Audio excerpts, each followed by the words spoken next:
কেডা মোর বাইরবো না তাই দেই তো যাই কই এ গে দুয়ে খারা খারা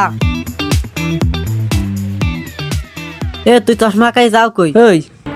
আর তুই ঘরে দে বাইরে সুকা কাকু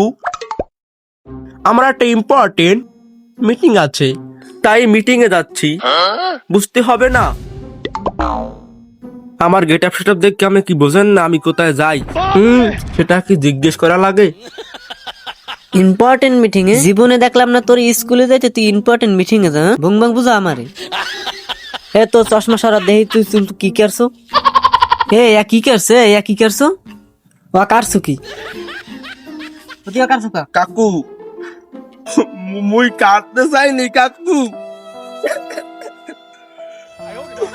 মুই কাটতে চাইনি কাকু ওই নাফিদ বেড়াদারে মুই চুল কাটতে গেলাম ওই আলার পালায় বলতেন কাকু মুই কইছি কি রে মোর একটা নারী হরিয়া সুন্দর করে জিয়া করে গোল বেলের মতো কাটি দেবা কে ওরে তাই কাকু মোরে দুই পাশ এরকম কাটি দেবে মুই কইছি কে মোর কাকু দেখলে মোরে মারবে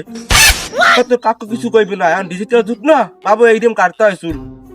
মুই কি এর মোর কোনো দোষ কাকু আমি এই কল